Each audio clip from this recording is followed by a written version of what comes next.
வணக்கம். Agathiyan academy TNPSC group 4 appointment related state wise seniority உடைய துறைகள் தேர்ந்தெடுத்த போட்டியாளர்களுக்கு எங்களுடைய வாழ்த்துக்கள். அப்பாயின்மெண்ட் ஆர்டர் பொறுத்த வரைக்கும் சார் எப்போ போடுவாங்கன்னு பார்த்தீங்கன்னா,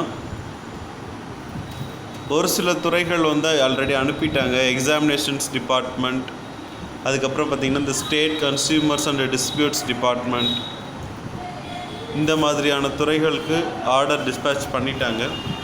அடுத்ததாக பார்த்திங்கன்னா அக்ரி, பிடபிள்யூடி, லேபர் டிபார்ட்மெண்ட், அப்புறம் பார்த்திங்கன்னா animal husbandry, fire and rescue department, rehabilitation department, social welfare department, அது மற்றும் இதர துறைகள்லாம் பார்த்திங்கன்னா ஆர்டர் ஒரு மார்ச் 15 வரைக்கும் எடுக்கும். நாங்கள் கொஞ்சம் விசாரித்து டீட்டெயில்ஸ் கேதர் பண்ணதுனால சொல்கிறோம். டிஸ்ட்ரிக்ட் வைஸ் உங்களுக்கு அலாட் பண்ணிகிட்ருக்காங்க சார். இந்த வில்லிங் லெட்டர் கொடுத்துருக்கீங்க இல்லைங்களா, அவங்களுக்காக சில விஷயங்கள், சில துறைகள், உங்கள் அருகாமையில் இருக்க துறைகள் அதெல்லாம் கொஞ்சம் கன்சிடர் பண்ணுவாங்க. ஏன்னா மோஸ்ட்லி ஃபஸ்ட் ப்ரிஃபரன்ஸ் லேடிஸ்க்கு தான் ஃபஸ்ட் ப்ரிஃபரன்ஸ் கொடுப்பாங்க. அதனால் அவங்களுக்கெல்லாம் அலாட் பண்ணிவிட்டு மீதி போக தான் ஜென்ஸ்க்கு அலாட் பண்ணுவாங்க. எப்படியும் ஒரு 10 to 15 days வரைக்கும் ஆகும் சார். மோஸ்ட்லி பார்த்திங்கன்னா டிஸ்ட்ரிக்ட் வைஸ் சீனியாரிட்டியோடைய ஜாயினிங் தான் இப்போ அதிகமாக போயிட்டுருக்கு.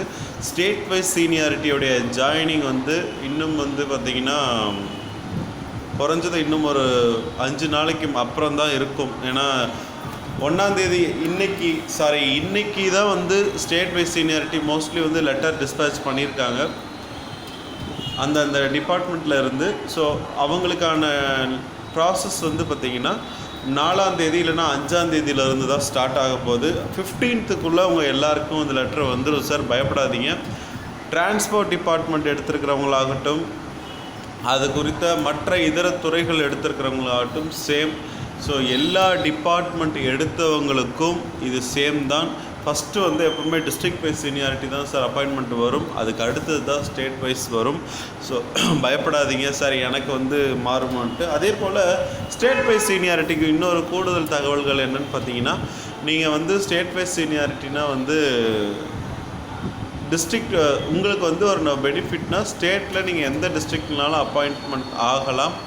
ஆனால் டிஸ்ட்ரிக்ட் வைஸ் சீனியாரிட்டி எடுத்தவங்க பொறுத்த வரைக்கும் பார்த்திங்கன்னா, அந்த மாவட்டத்தை விட்டு நீங்கள் வேறு மாவட்டம் மாறினீங்கன்னா உங்களுக்கான சீனியாரிட்டி கேன்சல் ஆகிட்டு திரும்ப புது சீனியாரிட்டியிலேருந்து தான் நீங்கள் ஒர்க் பண்ணுவீங்க. ஸோ ஸ்டேட் வைஸ் சீனியாரிட்டிக்கு இதில் ஒரு பெனிஃபிட் இருக்குது.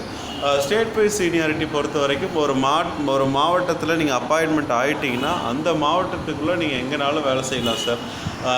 இப்போ பொதுப்பணித்துறைன்னு எடுத்துக்கிட்டிங்கன்னா, பொதுப்பணித்துறையில் ஒரு மாவட்டத்தில் ஒரு 4-5 செக்ஷன், 4-5 விங் இருக்குதுன்னு பார்த்தீங்கன்னா, அதில் நீங்கள் எதில் வேணால் ஒர்க் பண்ணலாம். ஆனால் வேறு மாவட்டம் மாறினீங்கன்னா அதில் உங்களுடைய சீனியாரிட்டி கொஞ்சம் மாறுபடும். அதுக்கப்புறம் பார்த்திங்கன்னா, நேற்று டைப்பிஸ்ட்டில் ஜாயின் பண்ண நண்பர்கள் பிடி டிபார்ட்மெண்ட்டில் எடுத்திருக்காங்க. பிடி டிபார்ட்மெண்ட்டில் கொஞ்சம் இப்போ இருக்கிறதுக்கு ஒர்க்லோட் ரொம்ப அதிகமாக இருக்கும். யாரும் பயப்படாதீங்க. புதுசாக ஜென்ஸாக இருந்தால் ஜாயின் பண்ணவங்களுக்கு பார்த்திங்கன்னா நைட் 11 வரைக்கும் கூட வேலை இருக்கலாம். எங்கள் குழுவை சேர்ந்த ஒரு நண்பர் கூட 3 நாட்களுக்கு முன்னாடி ஜாயின் பண்ணியிருக்காரு. அவர் ஜாயின் பண்ண டைமிங் ஆஃப்டர்நூன் 3:30, அவர் வீட்டுக்கு போன டைமிங் நைட் 2 o'clock. ஸோ வேலை இருக்கும். அதுக்கு அடுத்த நாள் உங்களுக்கு ஒரே வேலை கொடுக்க மாட்டாங்க, அடுத்தடுத்து மாறிட்டே இருப்பார். அவர் அடுத்த நாள் பார்த்திங்கன்னா இந்த ஃபீல்டு ஒர்க்கெல்லாம் போயிருந்தார், சைட் ஒர்க் மாதிரி போயிருந்தார். அதுக்கு முன்னாடி நாள் பார்த்திங்கன்னா டேட்டா என்ட்ரி ஒர்க் கொடுத்துருந்தாங்க இந்த பிரதமர் மோடி அறிவித்த இந்த ஸ்கீமில். இந்த மாதிரி ஒர்க் நேச்சர் மாறிட்டே தான் இருக்கும் சார். ஒரே மாதிரியான ஒர்க் எல்லாருக்கும் கிடைக்காது. ஸோ பொறுமையாக வெயிட் பண்ணுங்கள். ஸ்டேட் வைஸ் சீனியாரிட்டி பொறுத்த வரைக்கும் கண்டிப்பாக மார்ச் 15க்குள்ளாக உங்களுக்கான பணி நியமனம் வரும். தயவு செஞ்சு நான் போடுற வீடியோவை ஃபுல்லாக பாருங்கள். ஏன்னா நீங்கள் கேட்குற கொஸ்டின்லேயே, கமெண்ட்டில் கேட்குற கொஸ்டின்லேயே தெரியுது நீங்கள் யாருமே வீடியோ ஃபுல்லாக பார்க்குறதில்லங்கிற ஒரு விஷயம் மட்டும் நல்லா புரியுது. ஸோ தயவு செஞ்சு வீடியோ ஃபுல்லாக பாருங்கள். நீங்கள் கேட்குற எல்லா கேள்விக்குமே அதில் விடை இருக்குது. அதுக்கப்புறம் ஃபிஷரி டிபார்ட்மெண்ட் சொல்ல மறந்துட்டேன். ஃபிஷரி டிபார்ட்மெண்ட் பொறுத்த வரைக்கும் மார்ச் 15க்குள்ளாக இல்லைனா அதுக்கு பிறகு கூட சான்சஸ் இருக்குது சார்.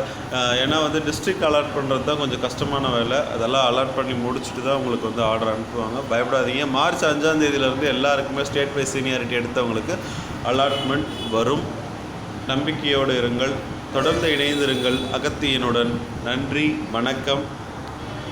அன்அகாடமியில் எங்களுடைய ப்ரொஃபைல் ஃபாலோ பண்ண அதற்கான லிங்க் டிஸ்கிரிப்ஷன் பாக்ஸில் கொடுத்துருக்கோம். ஃபாலோ பண்ணுங்கள். எங்களுடைய லெசன்ஸ் வாட்ச் பண்ணுங்கள். தேங்க்யூ.